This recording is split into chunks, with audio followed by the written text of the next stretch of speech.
Hi guys! So tara mag-solve kung paano ang shortcut ng pagkuha ng percent. Ayan. So ang gagawin lang natin is magka-cut tayo ng 0 doon sa may percent. So ayan, expect natin na yan ay percent. So ang gagawin lang natin ay magka-cancel ng 0. So ayan.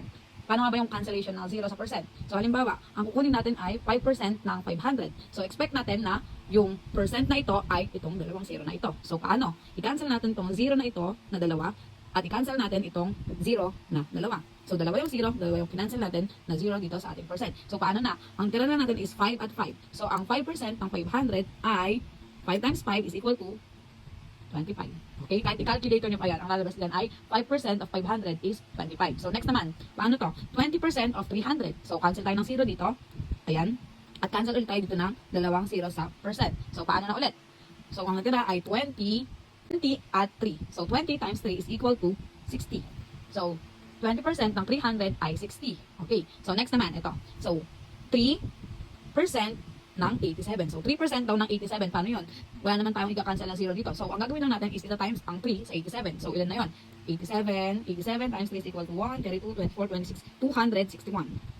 So, ayan. So, wala tayong kinancel. Ang gagawin lang natin ay from here yung point. Ayan, sa dulo ng 1. So, mag-move lang tayo ng dalawa dahil hindi tayo ang pag-cancel. Okay, 1, 2. Mapupunta dito.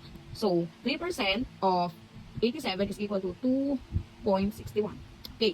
Ito naman. Same process lang, 7% of 84. So, walang 0, wala tayong i-cancel. Ang gagawin lang natin ay i-multiply ang 84 sa 7. So, 4 times 7 is equal to 28.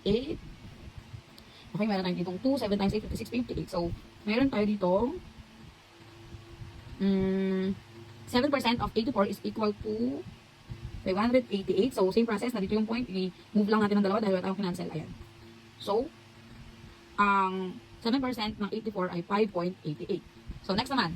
2% of 492. Okay, ang gagawin lang natin is, same lang. Multiply natin yung 492 sa 2. Okay, 4,819. 984. So, move ulit natin dito ng dalawa. Equals to 9.84. So, 2% of 492 is equal to 9.84. So, ganyan pa tayo. So, paano ba natin kinukuha ang 5% ng 500? 500 times 0.05. Okay, so, ganyan pa. 0, 0, 25. 0, 0, 0, 0, 0. Okay. So, 25. So, 25. So, cancel. Saka pa natin nakukuha. Diba ang haba? Kaysa dito na mag-cancel ka lang ng 0. Ang dali. So, sana may natutunan kayo guys.